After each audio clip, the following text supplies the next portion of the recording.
and welcome to the Confidence Code podcast episode number 6. It's a big pleasure to welcome you all to our very first in-person episode, which we are recording live in an amazing studio with Matti! Yay! Who is the founder of Community Yoga Project, and we literally wanted to just have a very casual, easy conversation about life, yoga, the world of well-being, and of course, as a founder, you and me as well, our own personal journeys and entrepreneurship. We really just want to have a good time. Usually I prepare a lot and I have very structured questions. And in this episode, I just wanted to have a really free flow convo. With you and We'll I. just flow. Yeah, we just flow. We are flow all the time. Yes. So I have a few notes as questions, but before we start, I just wanted to give you guys an introduction how Matti and I met. Yeah. So I was researching yoga classes in my area, and that's how I found the Community Yoga Project, which is Matti is leading. And it was for me breathtaking to see that I think it was 120 people or even 150 people doing yoga, meditation at the same place, at the same time. And the atmosphere you created, I think, was just amazing. So I was really touched by that, and then we stayed in touch since. And because this podcast is really about everything self-growth, confidence, well-being, I really thought that you could be the perfect first guest to do this live. So enough of me talking. I just want to give you the word to introduce yourself, and maybe we can start with your journey, how you arrived from living life daily to literally leading London's biggest yoga community ever. Okay. So, yeah. First of all, thank you very much for inviting me to your podcast. It's an absolute pleasure. Mm-hmm. Even thank you for the gift coming from straight away. Hungary, yes. Handmade. Fantastic. Thank you. And I feel very comfortable in this environment with my plants around. We have a very special studio today. I feel absolutely comfortable. No, thank you for inviting. It's a nice story. It started, so yoga-wise, I started practicing yoga around 10 years ago, just because of a lower back pain. And I had like my mom pushing, and she was like, they said there's this yoga thing. I was living in Rome at the time, in Italy. And she was like, there's this yoga thing that apparently is very good for muscles, for back pain, for your back. So I started doing it, and a long story short, I practiced yoga on and off the whole time. Since where I lived in Rome, then I moved to New York. Practicing yoga in New York was very complicated because, especially financially, because they would ask $30 for a 1-hour class. And did you move from Italy? Did you move from Italy to New York? Yes. I lived in... That's a big jump. Yes, I'm born and raised in Italy, in Sicily. Mm-hmm. Until I was 18, I lived in Sicily. Okay. Then I moved to Rome, where I lived for 12 years. I'm a corporate guy, but we'll get into that. Yes. And then my corporate job brought me to New York, where I stayed for 3 years. And then after 3 years, I came to London, where I've been living now for 5 years, a little bit more. Okay. So yeah, the yoga journey has been like guiding the last 10 years of my life, let's put it that way, until I came to London. Mm-hmm. Couple of like weird relationships, not weird, but like, not weird. I just like people will be listening at this, but we can cut it off. Don't worry. It's fine. I don't want to cut everything. I did this before at events, and I'm like speaking in a mic. We can cut this off. Thank you. Don't cut anything. I put everything in, but couple of relationships, and especially one that when I ended it, it was a very complicated moment of my life. Mm-hmm. Very complicated. Very complicated. Mm-hmm. You know, when they say the darkest night of the soul, and when you are really down. It's like, I remember myself I was living around the corner, like in Columbia Road, in an apartment with other Italian guys. And I remember a moment where I'd be like crying every day, like very, very sad. You know, when you're just very sad. You want to call it depression? I don't know. Maybe it's fine. Yes. And then I gripped myself onto yoga. So I started practicing. I was practicing, but I started practicing a lot.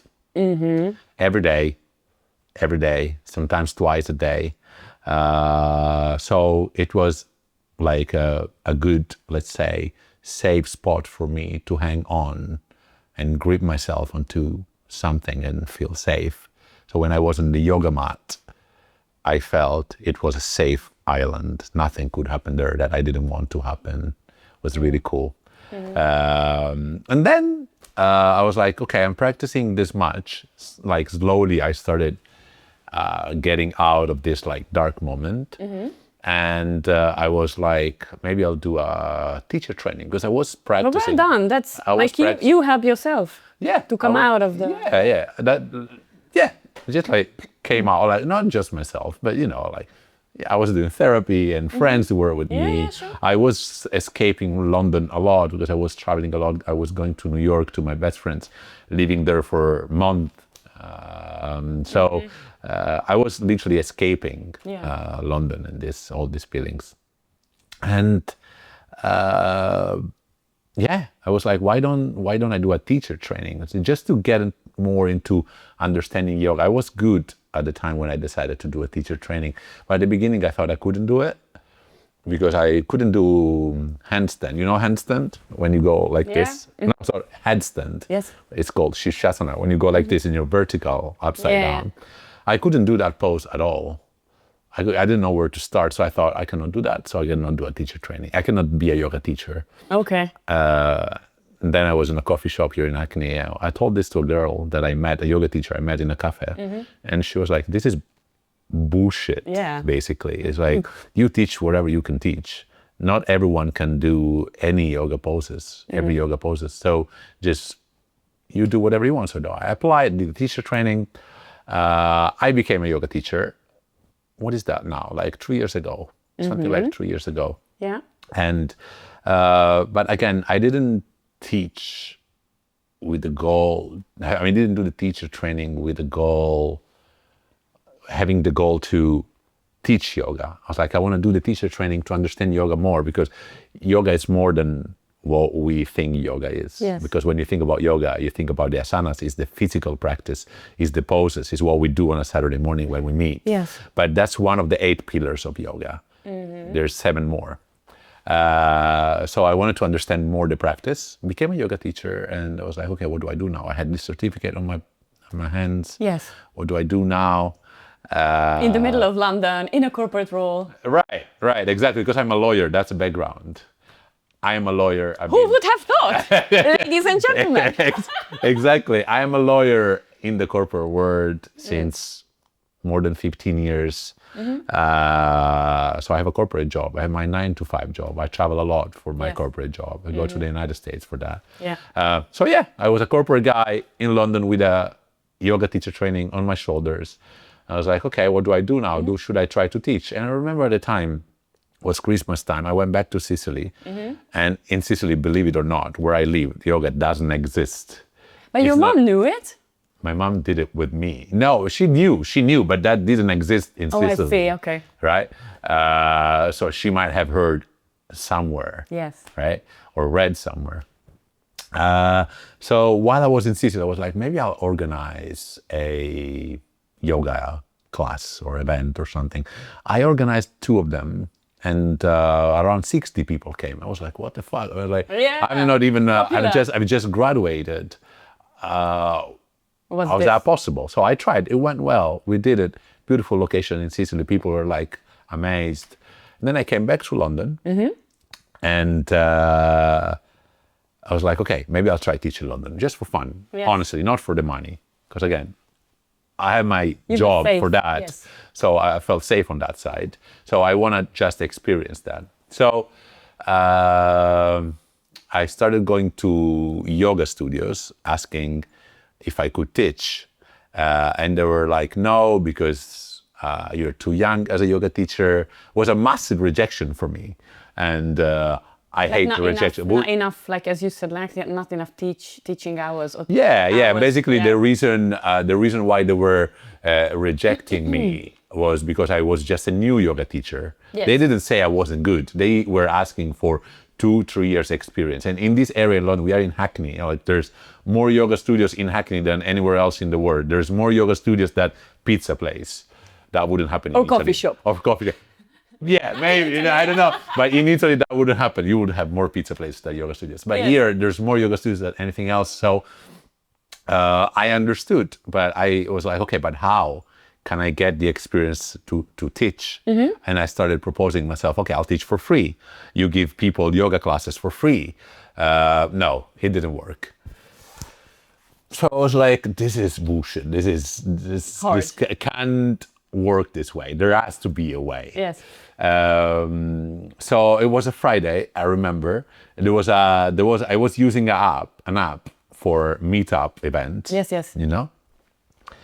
And then I was like, it was May 23, 2 years ago. I was like, maybe I'll organize a yoga class in the park and for free and see who comes. It was good weather. It was a Saturday. It was a Friday, planning for Saturday. So I did, and 14 people came, 14.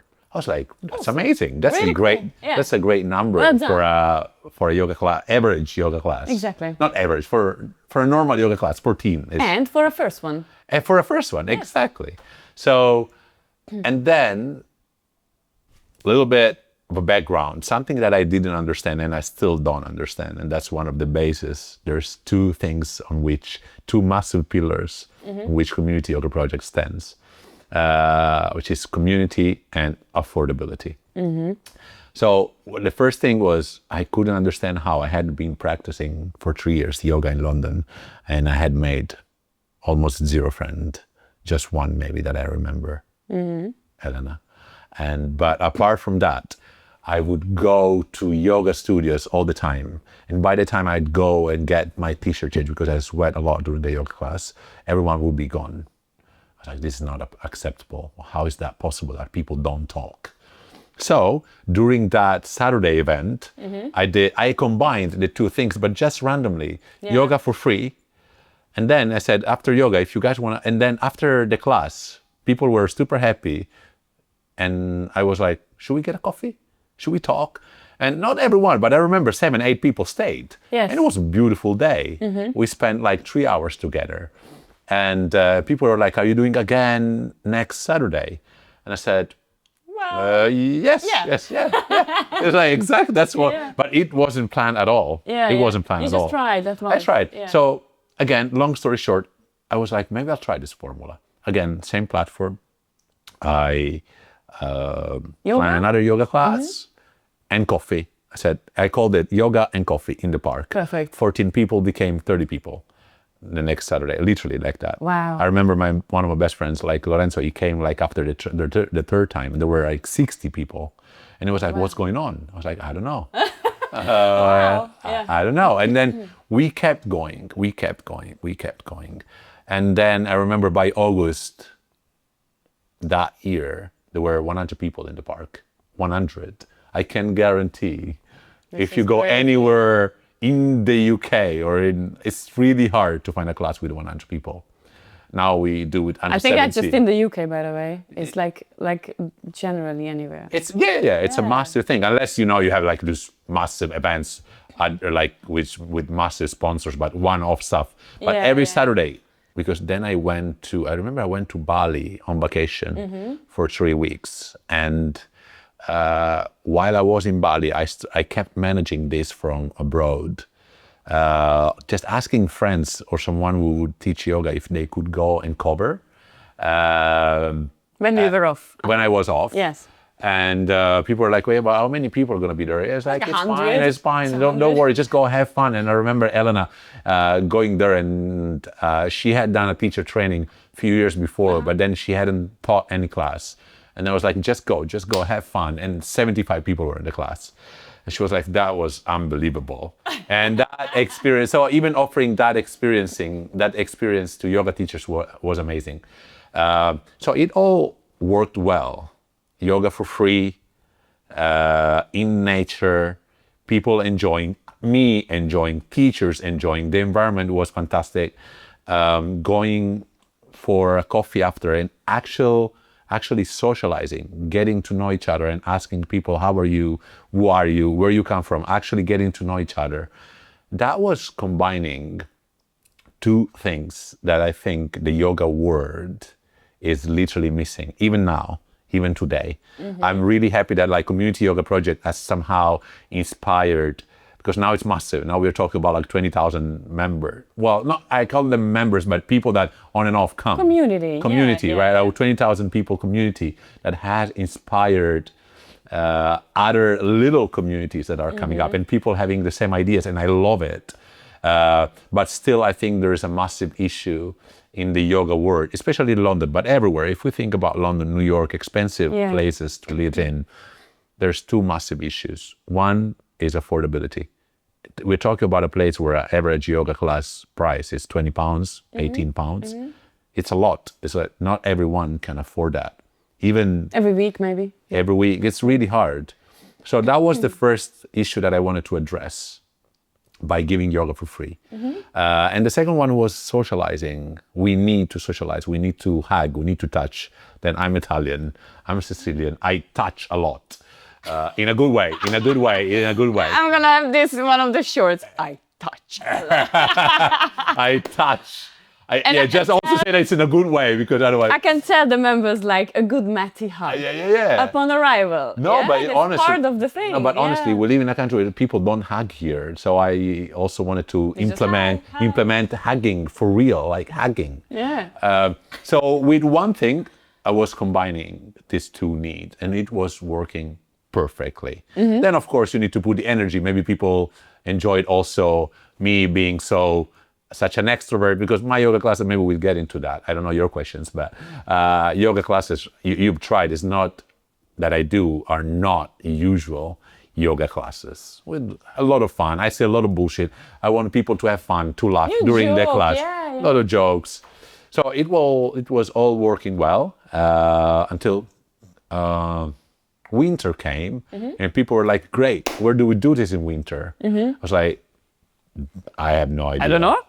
I have no idea where I can put 100 people in a space to do yoga in London. It's crazy expensive. Rent spaces, it's unbelievably expensive in Hackney. And all over London. So I was like, okay. So I put all my effort to find something. So we started moving from one place to another place. I remember in one place in Hackney Week, we were doing 2 consecutive classes because no more than 50 people could come in. So I would do... split. Yeah, I had to split. I did one class, another class. But then I didn't like it because the social part, the after yoga coffee, wasn't working because people couldn't be all together. So I didn't like that until I found this space very randomly. I was going to go to see another place, but they gave me a wrong meeting point. And the meeting point where they gave me, I was like, I actually like this place more than the other one I'm going to look. And that one became our, let's say, winter or London rainy days yoga place. Okay, lovely. That's it. That's how I started. And then since then kept going. And until that point, we didn't have Instagram, nothing, just a WhatsApp group to manage. Now we're talking about 14,000 people on Instagram, 8,000 people on WhatsApp. We did classes this summer with under 70 people. We did a circle in Victoria Park where you had to walk like 1 minute to go from one side to the other side of the circle. So what I wanted to reflect on is I think it's really crazy to see how much demand it is to have a community in London, and just generally how people live their lives in this town, or maybe I think we should just say in this town, not specific to everywhere in the UK. But I have a question about the power of community later as well. But just wanted to reflect on that, how you mentioned the speed, how it grew, yeah? So 14, 30, 60, 100, so like so quick, yeah? Because that's the bit which I also experience. I live in this country now for more than 11 years, and I totally can relate to it. So even though you pick a hobby, let's say I did choir, so I was singing in a choir, which was, let's say, 90% British and maybe 10% maybe French or somewhere else, but like majority is like very British. I love them to pieces, but I could feel some kind of challenge on my end to kind of like feel integrated in the whole thing. And that's just one type of hobby, right? And I actually picked a hobby on purpose, yeah? I was not just living whatever my life, yeah? So I wanted to belong to somewhere, to be part of a community. So I think what you created is incredible. And it really shows, in a way, that people just needed it like a glass of water. Yeah, no, 100%. You know what was funny? When I told you about me going to yoga studios and people not communicating, like by the time I'd go get changed, everyone would be gone. And I kept asking myself, how is this possible? Because maybe if I think about it, I also was using yoga as a way to make new friends, because when I moved to London, I came from New York and COVID started after a week. So I had 2 years window where it was really hard. You remember all that bubble thing? Wow, It was really hard to make new friends. So going to yoga studios and meet other people for me was also a way to meet other people, making possible friends. And didn't happen at all. I was like, this is unbelievable. I mean, I can talk to the walls. I can talk to everyone. Like, I'm one of the most extrovert person on the planet, maybe. Still, I'm not making friends. And I remember talking to some people, and people were like, yeah, but this is the UK. This is the UK, this is London. That's how it works. I was like, this can't be real. But what you were facing, the issue, so many other people were facing exactly the same, right? Yeah. So you just had people to keep facing exactly. it. Yeah. You just had to create a place as an opportunity, as a platform. That's exactly. Where everyone else who felt exactly the same and the need could just radiate to that. Exactly. Oh, so beautiful. that community yoga project is an example, and not just community yoga project. Any other community, you can take like running clubs or gym clubs or whatever, like book clubs, whatever. Those are a real evidence that people need community. People crave community. The fact that this is the UK and people don't want community and people don't communicate, it's absolutely bullshit. I'm going to say that word many times, and it's going to go online many times. Oh, it's okay. It's okay. I'm told sometimes, oh, Mesi, you shouldn't be using this and this word. You know that you're online. I'm like, yeah, but I'm like, that's me. Exactly. I mean, that's how I express, feelings and everything. And, exactly. If you talk with enthusiasm, that's great. 100%. Yeah. And so, talking about bullshit, I thought that wasn't something real, that people didn't want community, and like community yoga project is. And it proved that they do. They do want that it. people want it. People crave it. People need it, especially in big places. I've only lived in big places: Rome, big cities, New York, London. Mm-hmm. These places can be.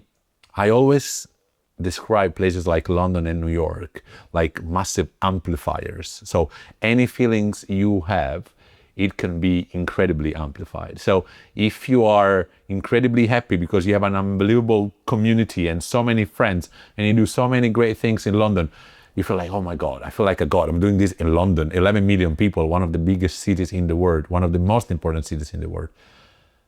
If you feel lonely, it's super easy to feel lonely in places like this, where you can see that there's so much going on, so much going around. And for some reasons, on one day you feel lonely because no friends are calling you, you've got nothing to do, you find nothing to do, and you feel, again, as an amplifier, incredibly lonely in a place like this. That's why we need communities. I think everyone needs a place to go to all the time. A place where you can feel you belong. That's one of the secrets of building a community. We are giving so many secrets about how to build a community. Woo! But one of the secrets is consistency. Like consistency, you have to do it all the time. There's been so many times where I was like, maybe I don't do this anymore. Maybe I'm tired. For example, sometimes I need my space, right? So I'm like, for 2-3 weeks, I have something else to do. I don't want to do it. So I struggle with that as well. But what makes me think many times, oh, maybe I should just, no, it's not going well. Why? Because on a Saturday, maybe instead of 100 people, there is 50 people. And I'm like, no, it's not going well. Still 50 people. It's really hard to find a yoga class with 50 people. But even in those occasions, I was like, and I am like, do it. Because even if it's just for those 10 people, 20 people coming, they're coming to community. Because of course they're coming for yoga, they enjoy yoga, but let's not pretend like community is the biggest point of this community. You can do yoga anywhere. There's like thousands of places out here. Of course, people come because when they come, they feel, okay, let's do yoga, but they feel a sense of belonging.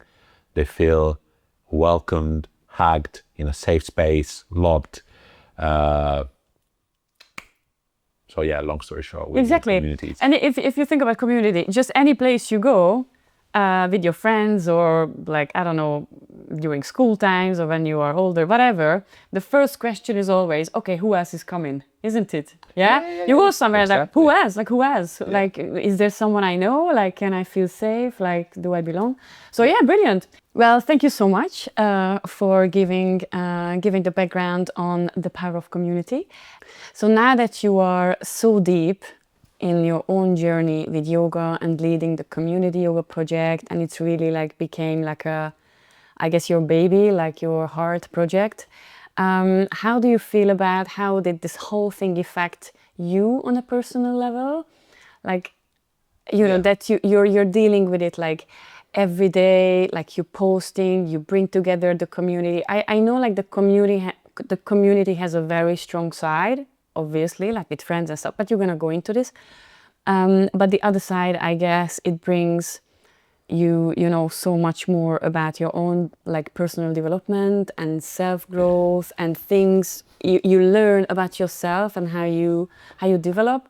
The reason why I asked, because it's like it became a massive project. Like it's a big project next to your like on the top of your corporate job as a lawyer, and just relating to what I do and to my thing as well, because I'm running my own business as well, is that just while going through the journey of building it up and, you know, seeing the baby growing, as you said, like, you know, the community grew so much and it now really became a massive big thing, like people reaching out to you and like, you know, people notice it's something is on, a big deal here in London. And I just feel like the more I go into it, running the actual business, the more I grow personally, the more I learn about myself, the more I learn about like my own challenges, like how I level up, like not just like from year to year, from month to month, from week to week, from day to day. Like you develop this sense of I don't know what this is, but like you're more willing to step into the unknown, you're more willing to face the uncertainty, you just feel stronger and stronger. As you said, like the short example about like when you had 50 people and you were like, oh my God, what's wrong? I feel the same, exactly the same. Like I make a mistake or I do something wrong, or, you know, maybe it affects like my financial situation or business or clients or something. There's no one else to point. Yeah, I don't have a boss. I don't have like no, it's me. It's all on me. So it's just so hard to face. Okay, so no one will tell you how to fix it. No one will fix it for you. It's you. And to keep strong and stay strong, even if you have like a lower point, a lower moment, as you say, maybe less people came, or maybe I make a mistake with my business. Just as you said, consistency and keep going. And this whole thing teaches us so much. I think nothing else in life does the same. So anyway, I just wanted to like show the parallel, Yeah. with the whole thing. Well. So yeah, how you experience it in your own personal journey and the development. Yeah, I appreciate the question very much. I mean, how much time we have? Yeah. Okay, so let's do this. I will leave. It's a great question, and I will love to answer this. I will leave aside the all that relates to the positive effects of yoga itself as a practice for your physical Well-being and- well-being, for your mental well-being, because that, I mean, we need to do another episode Yes. just on that. And We also there's like so many people talking about it. Maybe I'm not even the most experienced person to talk about it, but we can. Yes, yes. I love to answer how exactly what you say. So how has this project affected my personal growth? Yes, right? exactly. Mhm. And so I like to think that this like community yoga project is like the peak of the iceberg, and under that it's me, it's my life. So community yoga project is showing a lot myself to myself. Is the concept that the world is a mirror that I've been like exploring more lately, and I've been understanding much more lately that everything that happens in our lives, you being here, me being here for you, we are mirroring each other. So any experiences happening is mirroring yourself to yourself. So community yoga project, and I have to say, even people recognize that I'm a very humble person when I talk about A very humble person. Humble, When yes. I don't like to say when I do good stuff. I don't like to give myself a crown and say, hey, great. No. But I have to say that if I look at the success of Community Yoga Project, that's reflecting the strong side of me, and being consistent, being persistent. consistent, being extrovert, making myself available for people, creating space, creating healing spaces, putting the energy, creating that environment. Community Yoga Project is reflecting who I am. Oh, that was beautiful. And that is clearly showing that to me, because it's my creation. Yes. And can just be who I am. And I do strongly believe that we all have a purpose in this life. I mean, that's another episode for that. But I think these are just bodies, and there is souls, and these souls come into this planet with a purpose. And Community Yoga Project, even if I look back at my life, the roles that I've been covering at high school, when I was a Boy Scout, they always have been like leading roles of like a person creating space. So I think that's my main goal in this universe, is creating space for people to come and feel safe and feel loved and welcomed and spend time together and connect. I think that's my main goal, to connect people. So that Community Yoga Project is showing that incredible part of me that I'm very proud of. Again, I'm very humble. I need to sit down. I need you to ask me for me to realize. I need people to tell me you're doing a great thing for me to realize. Otherwise, I'm like, fuck it. Just only 80 people are coming this Saturday. Yeah. It's a failure because I had under 70. That being said, Community Yoga Project is showing all that great side, but it's also showing all my weaknesses. It's also showing all my insecurities. Is also showing all those sides of me that I keep working on to improve, to grow. I could talk about like insecurities, like a need of validation, for example. I have a massive need of validation. I think everyone has. We all handle with it differently. Yes. That comes from probably my background, the story with my dad, that I've always liked any kind of validation from him. So I've always tried to seek validation. And maybe there is a side of Community Yoga Project that shows me this need of validation, because when And you get validation. you do, Yes, do, because when there is like under 70 We all people need it, we all coming need it, and people yeah. come and hug you and tell you, oh, you're great, you're fantastic, you're doing a great thing, today was amazing. It's like, it's like all that unbelievable source of validation that is almost addictive. So Community Yoga Project is showing me my insecurities, my need of validation, me craving this validation. And it's also showing me that I need to chill down and that I can validate myself even without those 150, 70 people in the class. Or when it's like 50 or 70 coming, Right. to tell yourself that It's I not have it, giving it's not okay. giving, Yes. exactly. So Yes. many times I see. So you get it from inside, from yourself. Exactly. You don't need the other 70 to tell you. Yeah, but it's hard. It's hard. So many Yeah. times I see it and I'm like, my value, who I am, the fact that I can love and be loved, and I'm enough, doesn't depend on the amount of people who come to class. Because otherwise, what does it mean? Does it mean that on Saturday, when you have 200 people, you're super Then you have less valuable, self-worth, and then or next what? Saturday, if you Yeah. have 30, you're nothing? Yeah, No. exactly. So again, it's a big topic, but I think Community Yoga Project, which I don't know where it's going. Again, it's my hobby because I have my job. It's my hobby that is doing well for me and for people. It's helping myself to grow just with a Saturday morning every week. Yes. I don't know where it's going, but it's my biggest teacher. It's my baby, and it's my biggest teacher. I'm learning so much from it. It's priceless. Oh, I love it. High five for the founders. I love it. I love to chat with founders. It's so good. You finally feel like, oh, finally someone understands Founders, me. cleaners, CEO, Yes, like everything. receptionists. Yeah, like we are everything. Yeah, amazing. Once we could do a game, founders only, and then we could say, okay, can you name? You have like 1 minute, the most roles you do, Yeah. from finance to 100%. accounting to social yeah. media manager, everything. Yeah. Yeah. 100%. Psychologist. Oh yeah, big time. Our own. Oh yeah. Exactly. Oh, brilliant. I love it. So thank you so much for sharing all of it about, how the Community Yoga Project helps you with your own personal journey and development. It's very inspiring, I must say. And I can relate to, I think, most of it, running my own business. I think we are on similar journeys regarding to the timeline, like 2 years or so. I started my business 2 years ago, similar to you, and I can relate to many of the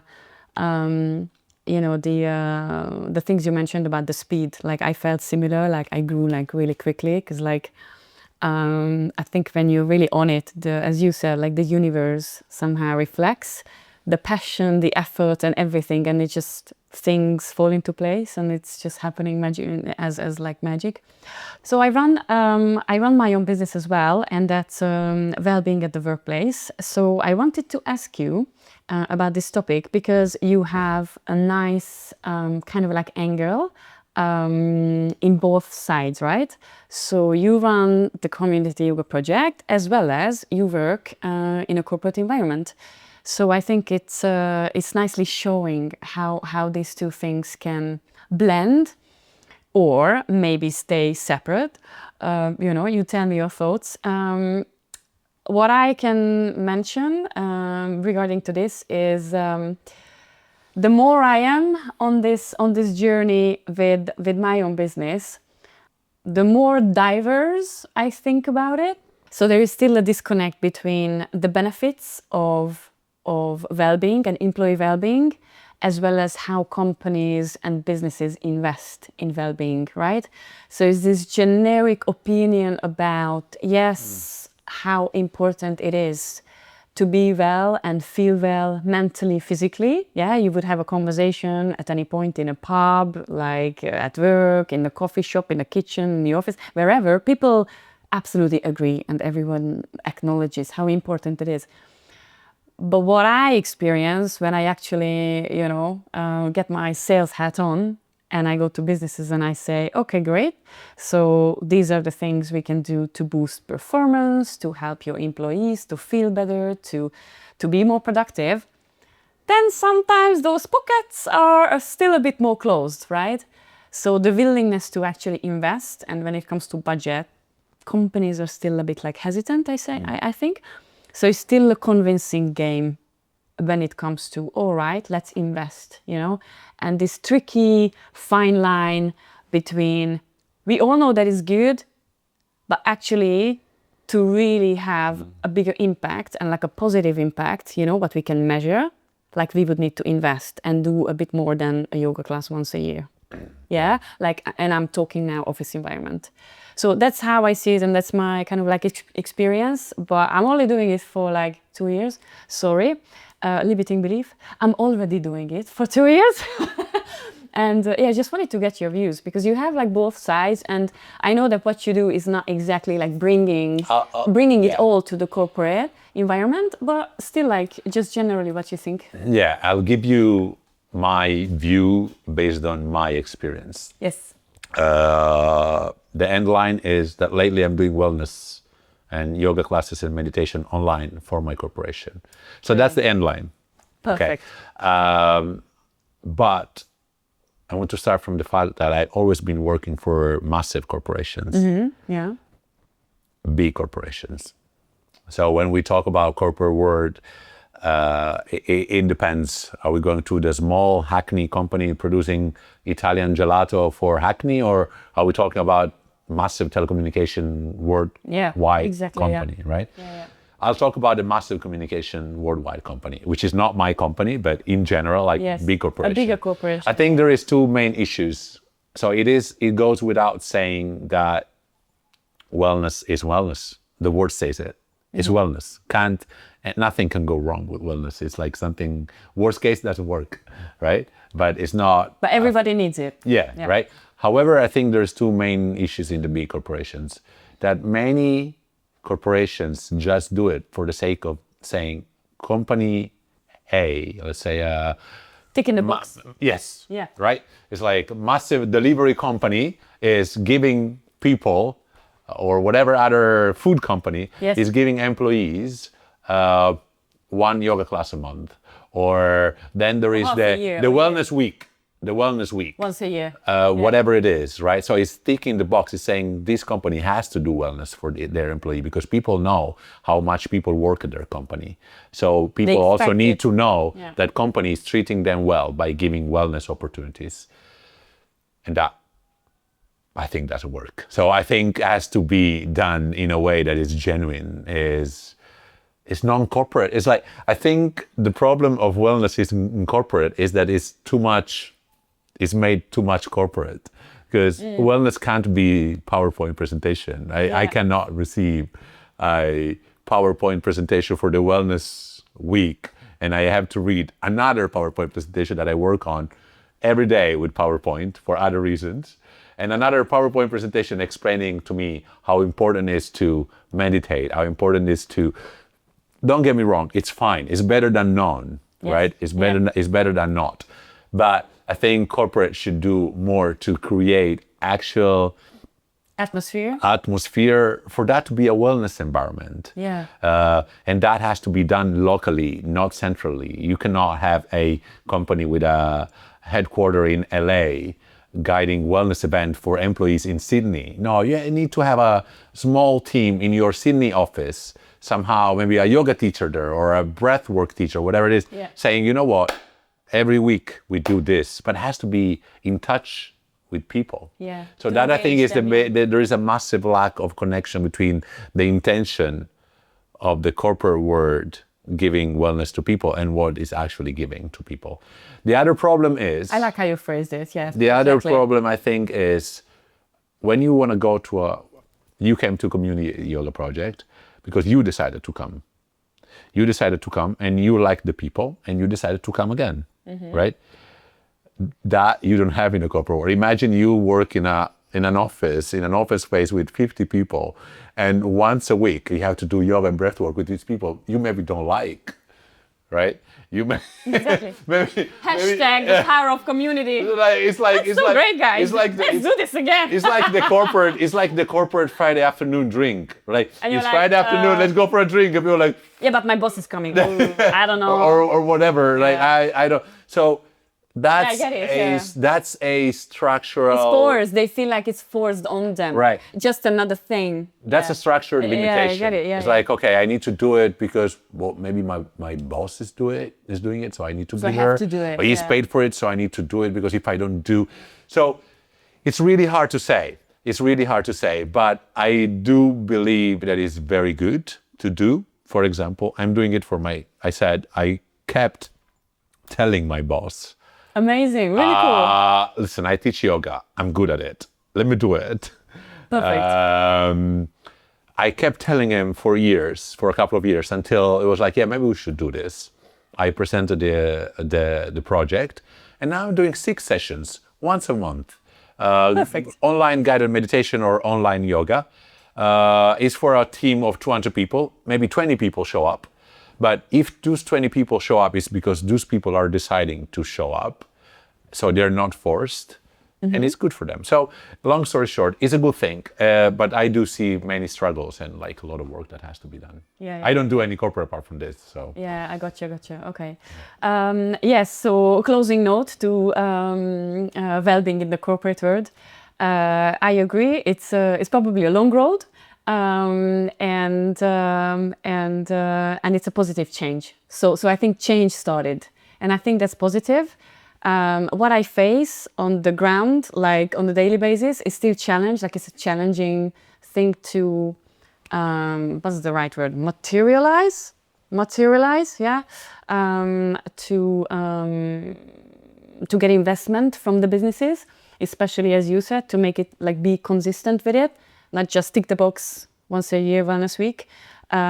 Mentioning the fact it's already maybe more than many other businesses do. Yeah. yeah. Exactly. When you actually have the once a week, many businesses that do nothing. Exactly. Yeah? So it's we must recognize that, and that's great. And it's a positive change. That's No, 100%. And going, because again, leave aside the big corporations aside, because that's the thing. It's at least they have to tick the box, or maybe it also works well. Yes. But for the small companies, that's where you have the problems that maybe the big companies don't have, like investing money in a presentation, in a yoga class, in an event, a retreat, or whatever that is. For that, maybe the approach has to be different in terms of a lot of time investment into letting these corporations, small companies understand how important it is. Yes. Just to plant a seed.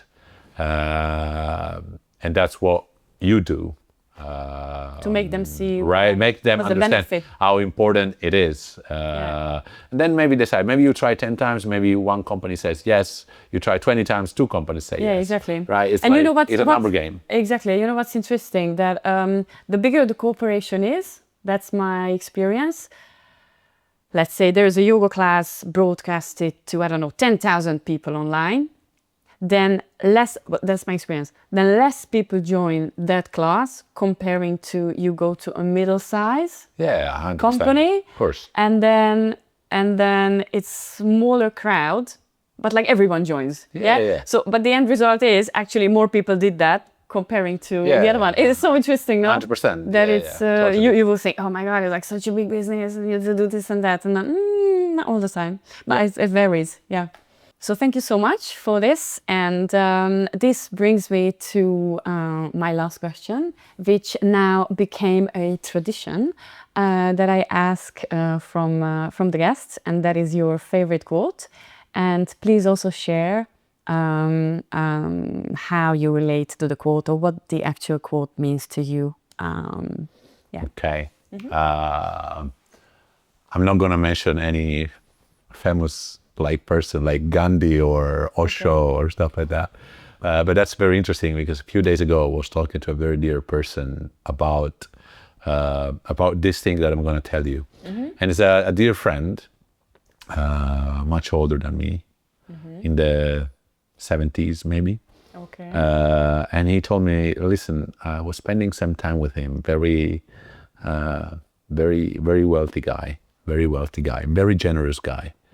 I don't remember which question I asked him, but he was like, listen, I do my best to make life enjoyable for me and enjoyable for whoever is around me. So that was, I'm pretty sure that was linked with the fact that this guy's very wealthy and generous and just using money to, to offer stuff, blah, blah, create opportunities. But that, I think, is also what I'm doing. I think I'm creating a bubble around me for my life to go wherever I want it to go and enjoy that space, and also create and using my tools, my resources to make sure that my life is enjoyable and people around me can enjoy as well when they are with me. And I'm not just saying about like money-wise. I'm not just talking, let's go for dinner and I pay a dinner. I'm just that as well. So if you can do it, do it. So use your tool to make your friends and people around you happy to be with you, to enjoy that time. But that's not just about money. It's like putting at their disposal time and energy and space and listening. So yeah, maybe it's not a specific quote, but I would say I love the message. Make yourself make everything possible to make your life enjoyable and allow people around you to enjoy their life when they are with you. I think that's a great way of thinking about you, your life, and relationships. Oh, I love it. Very nice, very nice. So how I summarize it is like, be the light. Yeah. Yeah. So wherever you go, you are the light. You light up. Be the light. Yes. Be the light. Yes. Yeah. You light up the room. You light up people. You light up their faces, their hearts, their just things around you. Yeah. That works for me. That works for me. Yeah. I like that. I know. Okay. Well, brilliant. So for the listener, or to the listener, and everyone who's watching, thank you for listening, and again, thank you, Matti, for accepting this recording and being our guest. To finish the episode, I wanted to ask you to summarize for the people who are watching this, listening. If somebody never heard about the Community Yoga Project, yeah. How would you summarize what it is, and why do you think it's gonna be their best time if they join a class with you? Well, I always say, if you got something better to do, let me know. I'll come with you. But like that. Okay. But then they all come. I'll invite you to my event. Don't worry. No, listen. Very simple. It's a community for real. I've seen in a place like this where loneliness can be a massive thing, I've seen so many friendship growing up because of community yoga projects, many people meeting, people dating as well. Brilliant. Yep, it's brilliant. Dating here is really hard, but that's not the goal. Anyways, I think we both know that. Exactly. Another episode. About that. But it's a great place to come, meet people. It's donation based. So you can come and put zero and come to the class, because again, two goals: make affordable yoga for everyone. Everyone should be able to join our events all the time. So if you can put zero, put zero. That's absolutely fine. And meet people. Yeah. And practice yoga and spend a beautiful Saturday morning together, because we meet every Saturday morning, 11 a.m. We do a 90 minutes class. Sometimes I teach, sometimes other teachers teach. Yeah. And then we go for a coffee. It's a beautiful Saturday morning together in London, where most of the times it's raining. So what do you want to do? You want to stay in bed under the blankets? So come. Yes. And meet you. And I hope to see you. Meet me, meet a bunch of other people. And yeah, no, thank you very much for this opportunity. I appreciate it. I had a lot of fun. Maybe we have other episodes in the future. Because high five. Because this is the very first in front of cameras live. We can do a hug. Yay! Oh, thank Hugging. you. We hug. We hug every time. Right, good. Yes, cool.